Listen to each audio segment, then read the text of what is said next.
ತೀರ್ಕೊಂಡಿದ್ದು ನನಗೆ ಹೇಳಿದ್ದು, ನನ್ನ ಬಾಮೈದನೇ ಫೋನ್ ಮಾಡಿ ನನಗೆ ಬೆಂಗಳೂರಿಗೆ ಬರೋ ಹೇಳಿ, ಅವರು ವೈದೇಹಿ ಹಾಸ್ಪಿಟ್ಲಲ್ಲಿ ಈ ತರ ಹಿಂಗ್ ಆಗಿದೆ ಪಾಪುಗೆ ಓಕೆ. ಅಂತ ನನಗೆ ಬಾಮೈದ ತಿಳಿಸಿದ್ದ ಸರ್. ಅದನ್ನ ನಾನು ಬೆಂಗಳೂರಿಗೆ ಬಂದು ಪಾಪದು ಕೊನೆ ಕಾರ್ಯ ಅದೆಲ್ಲ ಮುಗಿಸಿ ಅದೆಲ್ಲ ಮಾಡಿ ವಾಪಸ್ ಆಗಿದ್ದೆ ಸರ್ ನಾನು. ಓಕೆ. Yes sir. ಅದೇ ಸರ್, ಆರಂಭದಲ್ಲಿ ವೈಮನಸ್ಸುಗಳು ಹೇಗೆ ಆರಂಭ ಆಗಿದ್ದು ಅಂತ, ಮುಂಚೆಯಿಂದನೂ ನಿಮ್ಮ ಜೊತೆಗೆ ನಿಮ್ಮ ಹೆಂಡತಿ ಚೆನ್ನಾಗಿರ್ಲಿಲ್ವಾ, ಅಥವಾ ಈಗ ಸ್ನೇಹಿತನ ಪರಿಚಯ ಆದ ಮೇಲೆ ಚೆನ್ನಾಗಿರ್ಲಿಲ್ವಾ, ಇದು ಡಿವೋರ್ಸ್ಗೆಲ್ಲ ಅಪ್ಲೈ ಮಾಡಿದ್ರಿ ಅಂತ ಹೇಳಿ? ಸರ್ ಎಲ್ಲ ಪ್ರಾಬ್ಲಮ್ ಸ್ಟಾರ್ಟ್ ಆಗಿದ್ದು ನವೆಂಬರ್ ಅಲ್ಲಿ ಸರ್. ಅದಕ್ಕಿಂತ ಮುಂಚೆ ನಮ್ದು ಏನು ಇಶ್ಯೂಸ್ ಇರ್ಲಿಲ್ಲ. ವಿ ವರ್ ಆಲ್ ಫೈನ್, ಎಲ್ಲ ಚೆನ್ನಾಗಿದೆ. Even November last year November 4th ಅಲ್ಲಿ ಓಕೆ ನಾವು ಇದು ಮಾಡಿದ್ವಿ ಸರ್. ವಾಟ್ ಇಸ್ ದಟ್, ನಂದು ಮಗಳದ್ದು ಬರ್ತ್ಡೇ ಇತ್ತು ನವೆಂಬರ್ 4th. ಎಲ್ಲರೂ ಹೋಗಿ ಸೆಲೆಬ್ರೇಟ್ ಮಾಡಿದ್ವಿ, ಹೋಲ್ ಫ್ಯಾಮಿಲಿ ಸೆಲೆಬ್ರೇಟ್ ಮಾಡಿದ್ವಿ, ಫ್ರೆಂಡ್ಸ್ ಎಲ್ಲ ಕರ್ಕೊಂಡು ಸೆಲೆಬ್ರೇಟ್ ಮಾಡಿದ್ವಿ, ಎಲ್ಲ ಚೆನ್ನಾಗಿದ್ವಿ ನಾವು.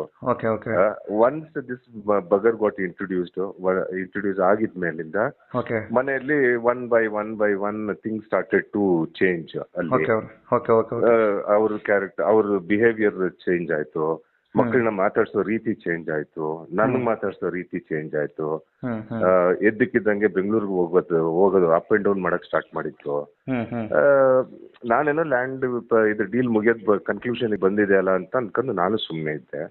ಬಟ್ ಅಗೇನ್ ಅಂಡ್ ಅಗೇನ್ ಹತ್ರ ಅವಳು ಹೋಗ್ತಾ ಇದ್ದಿದ್ದು ಇವನ್ನ ಮೀಟ್ ಮಾಡಕ್ಕೆ ಅಂತ ಒಂದು ಲೇಟರ್ ಸ್ಟೇಜ್ ನನಗೆ ಗೊತ್ತಾಗಿತ್ತು.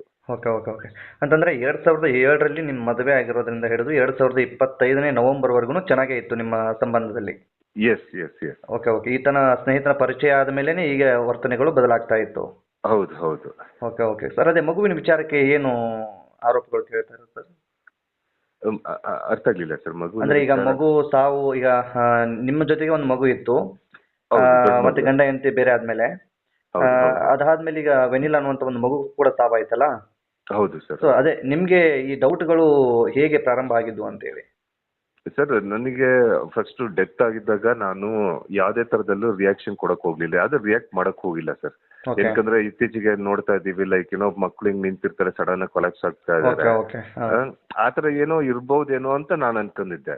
ಬಟ್ ಪೋಸ್ಟ್ ಮಾರ್ಟಮ್ ರಿಪೋರ್ಟ್ ಬಂದಾಗ ನನಗೆ ಬಹಳ ಮನ್ಸು ನೋವಾಗಿ ಹೋಗ್ಬಿಡ್ತು ಸರ್. ಆಮೇಲೆ ನಾನು ಅಲ್ಲಿ ಸ್ಟೇಷನ್ ಅಲ್ಲಿ ಕೇಳಿದಾಗ್ಲೂ ಹೂನಪ್ಪ ರಿಪೋರ್ಟಿಂಗ್ ಬಂದೈತೆ, ಏನ್ ಮಾಡೋಣ ಇವಾಗ, FSL ರಿಪೋರ್ಟ್ ಬರ್ಲಿ, ಆಮೇಲೆ ಡಾಕ್ಟರ್ ಒಪಿನಿಯನ್ ತಗೊಳ್ಳೋಣ, ಡಾಕ್ಟರ್ ಏನಾದ್ರು ಮರ್ಡರ್ ಅಂತ ಹೇಳಿದ್ರೆ ಮರ್ಡರ್ ಕೇಸ್ ಹಂಗೆ ಇದ್ ಮಾಡ್ಬಿಡೋಣ, ಅಲ್ಲಿ ತನಕ UDR ಆಗಿ ಇರ್ಲಿ ಪರವಾಗಿಲ್ಲ ಅಂತೆಲ್ಲ ಹೇಳಿದ್ರು ನನಗೆ ಸ್ಟೇಷನ್ ಅಲ್ಲಿ.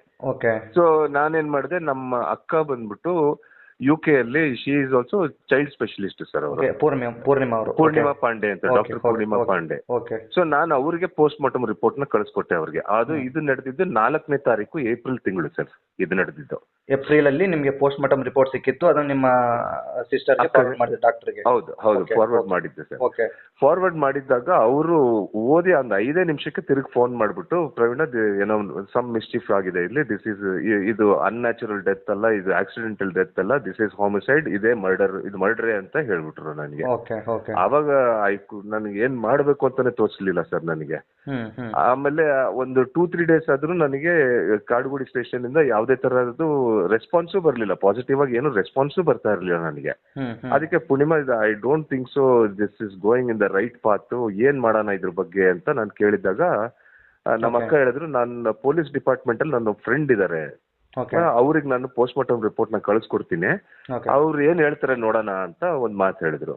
ಸರಿ ಆಯ್ತು ಕಳಿಸ್ಕೊಡು ಅಂತೆಲ್ಲ ಮಾತಾಡಿದ್ವಿ. ಆಮೇಲೆ ಒಂದು 2-3 ಡೇಸ್ ಆದ್ಮೇಲೆ ತಿರುಗಿ ಫೋನ್ ಮಾಡ್ಬಿಟ್ಟು, ಪ್ರವೀಣ ಅವರು ನಿನ್ನ ಮೀಟ್ ಮಾಡ್ಬೇಕಂತೆ, ಈ ಲೊಕೇಶನ್ಗೆ ಹೋಗು ನೀನು, ನಿನ್ನ ಮಾತಾಡ್ತಾರಂತೆ ಅಂತ ಹೇಳಿದ್ರು. ಅವಾಗ ನನಗೆ ಅದು ಆ ಕಾಲ್ ಬರೋಷ್ಟೊತ್ತಿಗಾಗ್ಲೇ it was April 30th sir. ಅದು ಏಪ್ರಿಲ್ 30th ನಾನು MS ಬಿಲ್ಡಿಂಗ್ ಹೋದೆ, ಲೋಕಾಯುಕ್ತ ಆಫೀಸಿಗೆ ಹೋಗಿ ನಾನು ಮೇಲೆ ಇದಕ್ಕೆ 3rd ಫ್ಲೋರಿಗೆ ಹೋಗಿದ್ದಾಗ ಅವಾಗ ನನಗೆ ಗೊತ್ತಾಯ್ತು, ಇವರು ಡಾಕ್ಟರ್ AS ರಾವ್, ಅವರು IGP ಲೋಕಾಯುಕ್ತ ಅಂತ ನನಗೆ ಅವಾಗ ಗೊತ್ತಾಗಿದ್ದು ಸರ್.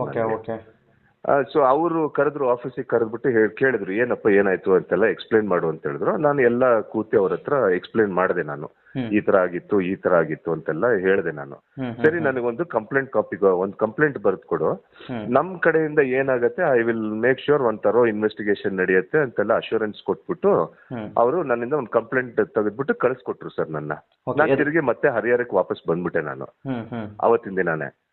ಆಮೇಲೆ ಅದೊಂದು ಆಗಿ ಒಂದು 7 days or 10 days ಒಳಗೆ ನನಗೆ ಇದು ಮಹದೇವಪುರ ಪೊಲೀಸ್ ಸ್ಟೇಷನ್ ಇಂದ ನಾನು ಫೋನ್ ಮಾಡ್ತಾ ಇರೋದು, ACP ಆಫೀಸ್ ಇಂದ, ಇಲ್ಲಿ ಸ್ಟೇಷನ್ಗೆ ಬಂದ್ಬಿಡಪ್ಪ ಬೆಳಗ್ಗೆ 10 ಗಂಟೆಗೆ ಅಂತ ಹೇಳಿದ್ರು ನನಗೆ. ಅದಕ್ಕೆ ಸರಿ ಅಂತ ಹೇಳಿ ನೆಕ್ಸ್ಟ್ ಡೇ ಬೆಳಗ್ಗೆ 10 o'clock ನಾನು ಸ್ಟೇಷನ್ ಅಲ್ಲಿ ಇದ್ದೆ ನಾನು. ಆಮೇಲೆ ಅವರು ನನ್ನ ಇವರು ACP ರೀನಾ ಸುವರ್ಣ IPS ಇದಾರಲ್ಲ, ಅವ್ರದ್ದು ಕ್ಯಾಬಿನಿಗೆ ಕರ್ಕೊಂಡು ಹೋದ್ರು ಸರ್ ಅವರು. ಸೊ ಅಲ್ಲಿ ಮೇಡಮ್ ಅವರು ನನಗೆ ಕೂರ್ಸ್ಕೊಂಡ್ಬಿಟ್ಟು ಸುಮಾರು 2.5 to 3 hours ನನ್ನ ಜೊತೆ ಕೂತಿ ಅವರು ಎಲ್ಲಾ ಡೀಟೇಲ್ಸ್ ಹೇಳಪ್ಪ, ಯಾವ್ದನ್ನು ಬಿಡಕ್ ಹೋಗ್ಬೇಡ, ಅದು ಸಿಕ್ಕದು ಎಷ್ಟೇ ಸಣ್ಣದಿರ್ಲಿ, ಎಂತದೇ ಮ್ಯಾಟರ್ ಇರ್ಲಿ, ಬೇಡವಾಗಿರ್ಲಿ ಬೇಕಾಗಿದ್ದಿರ್ಲಿ, ನೀನ್ ನನಗೆ ಹೇಳ್ಬಿಡಬೇಕು ಅಂತ ಹೇಳಿದ್ರು. ನಾನು ಎಲ್ಲಾ ಡೀಟೇಲ್ಸ್ ಅವ್ರ ಹತ್ರ ಮಾತಾಡಿದ್ದು, ದೀರ್ಘಕಾಲ ಅವ್ರು ಕೂತ್ ಮಾತಾಡಿದ್ದು. ಅವತ್ತಿನ ದಿನ ರೀನಾ ಮೇಡಮ್ ಅವ್ರು ನನಗೆ ಹೇಳಿದ್ರು, ನೋಡಿ ಇವಾಗ ಇವರೆಲ್ಲ ಬೇಡ, ನಾನೇ ಈ ಇನ್ವೆಸ್ಟಿಗೇಷನ್ ನ ಲೀಡ್ ಮಾಡ್ತೀನಿ. ಆಮೇಲೆ ಇದು ಗೋವರ್ಧನ್ ಸರ್ಕಲ್ ಇನ್ಸ್ಪೆಕ್ಟರ್ ಹೊಸದಾಗಿ ಬಂದಿದ್ರು ಕಾಡುಗೋಡಿಗೆ, ಅವರೇ ನಿಮ್ಮ ಈ ಕೇಸಿಗೆ ಇನ್ವೆಸ್ಟಿಗೇಟಿಂಗ್ IO ಆಫೀಸರ್ ಅವರೇ ಆಗ್ತಾರೆ ಅವರು, ಆಯ್ತಾ? ಸೊ ನೀನು ಯಾರೋ ಒಬ್ಬರು ಬಂದ್ರು ಏನೋ ಇನ್ಫ್ಲೂಯೆನ್ಸ್ ಮಾಡ್ತಾ ಇದ್ದಾರೆ ಅನ್ನೋದೆಲ್ಲ ನಿನ್ ತಲೆನ ತೆಗೆದಾಕ್ಬಿಡೋದನ್ನ, ಇದನ್ನ ಪ್ರಾಮಾಣಿಕವಾಗಿ ಇದನ್ನ ಲಾಜಿಕಲ್ ಎಂಡ್ ತನಕ ನಾನೇ ಇದನ್ನ ತಗೊಂಡ್ ಹೋಗ್ತೀನಿ, rest B assured vanilla will get justice ಅಂತ ಹೇಳಿದ್ರು ನನಗೆ ಮೇಡಮ್ ಅವರು. ಈ ಮೇಡಮ್ ಹೇಳಿದ್ಮೇಲೆ ನಾನು ಕಾಡುಗೋಡಿ ಸ್ಟೇಷನ್ಗೆ ಹೋಗಿ ಗೋವರ್ಧನ್ ಸರ್ನು ಮೀಟ್ ಮಾಡಿದೆ ಅವ್ರನ್ನ ಮೀಟ್ ಮಾಡಿ ಅವ್ರು ಹೇಳಿದ್ರು ನನಗೆ, ಗೋವರ್ಧನ್ ಸರ್ ನೋಡಪ್ಪ, ನನ್ಗೆ 2 ತಿಂಗಳಾಗಿದೆ, ನನಗೆ ಗೊತ್ತು, ನನಗೂ ಬೇಜಾರಾಗ್ತೈತೆ, 2 ತಿಂಗಳು ಕೇಸ್ ಹಿಂಗ್ ಹಿಡ್ಕೊಂಡ್ ಕೂತವ್ರೆ ಅಂತ. ನನಗೆ ಈ ಕೇಸ್ ಏನು ಅಂತ ಗೊತ್ತಿಲ್ಲ, ನಾನು ಇವಾಗ ಸ್ಟೇಷನ್ಗೆ ಬಂದೆ. ಅವ್ರು ಬಂದು ಬರೀ ಅವಾಗೆ ಒಂದು ವಾರನೋ 10 ದಿನಾನೂ ಆಗಿರ್ಲಿಲ್ಲ ಸರ್ ಅವ್ರಿಗೆ. ನಾನು ಒಂದು 4 ದಿನ ಟೈಮ್ ಕೊಡಪ್ಪ, ನಾನು ಕೇಸ್ ಸ್ಟಡಿ ಮಾಡ್ತೀನಿ, ಕ್ಲೀನ್ ಆಗಿ ಸ್ಟಡಿ ಮಾಡ್ಬಿಟ್ಟು ನಾನು ನಿನ್ಗೆ ಬರಕ್ ಹೇಳ್ತೀನಿ, ನೀನ್ ಅವಾಗ ಬಾ, ನೀನ್ ಸುಮ್ನೆ ಹಿಂದೆ ಮುಂದೆ ಊರಿಗಿಂದ ಈ ಕಡೆಗೆ ಸ್ಟ್ರೆಸ್ ಮಾಡ್ಕೊಂಡು ಬರೋದು ಓಡಾಡೋದು ಮಾಡ್ಬೇಡಪ್ಪ ಅಂತ ಹೇಳಿದ್ರು. ಆಕ್ಚುಲ್ ಆಗಿ ಸರ್ ರೀನಾ ಮೇಡಮ್ ಮತ್ತೆ ಗೋವರ್ಧನ್ ಸರ್ ನಾನು ಮಾತಾಡಿದ ಮೇಲೇನೆ ಸರ್ ಆಕ್ಚುಲ್ ಆಗಿ ಈ ಕೇಸ್ ಬೆಳಕಿಗೆ ಬಂದಿರೋದು ಸರ್. ಇದು ಸ್ಟ್ಯಾಂಡ್ ಆಗಿದೆ ಅಲ್ಲಿಂದಾನೆ.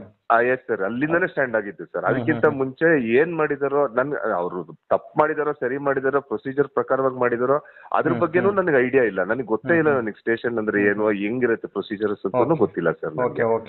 ಸೊ ಅದನ್ನ ನಾನು ಬ್ಲೇಮ್ ಮಾಡ್ತಾ ಇಲ್ಲ, ಯಾರ ಮೇಲೂ ಬ್ಲೇಮ್ ಮಾಡ್ತಾ ಇಲ್ಲ. ಬಟ್ ಬೆಳಕು ಬಂದಿದ್ದೆ ಇವ್ರ ಹ್ಯಾಂಡ್ಸ್ ಟಚ್ ಆಗಿದ್ಮೇಲೆ. ಸೊ ಆಮೇಲೆ ಅದು ವಿತಿನ್ 4-5 days ನನಗೆ ಫೋನ್ ಬಂತು, ಗೋವರ್ಧನ್ ಸರ್ ಬಂದ್ಬಿಡಪ್ಪ ಊರಿಗೆ ಮತ್ತೆ ಅಂತ ಕರೆದ್ರು ಸರ್. ಸರಿ ಆಯ್ತು ಸರ್ ಬಂದೆ ಅಂತ ಹೇಳ್ಬಿಟ್ಟು ನಾನು ಹೋದೆ. ದಿನ ಹೋದೆ. ನೋಡಪ್ಪ, ನನಗೊಂದು 2 ದಿನ ಟೈಮ್ ಕೊಡ್ಬೇಕು, ನನಗೆ ನಾಳೆ ಸಾಯಂಕಾಲದೊಳಗೆ ನಾನು ಇದಕ್ಕೊಂದು ಇದು ಮಾಡ್ತೀನಿ, ನಾನು ಒಂದು ನಾಂದಿ ಆಡ್ತೀನಿ ಇದಕ್ಕೆ ಕೇಸ್ಗೆ ಅಂತ ಹೇಳಿದ್ರು ಗೋವರ್ಧನ್ ಸರ್. ಸರಿ ಸರ್ ಅಂತ ಹೇಳಿದೆ. ಅವತ್ತು ಇಡೀ ದಿನ ಸ್ಟೇಷನ್ ಅಲ್ಲಿ ಇದ್ದೆ. ಆಮೇಲೆ ಮತ್ತೆ ದಿನ ಬೆಳಗ್ಗೆ ಬಂದೆ.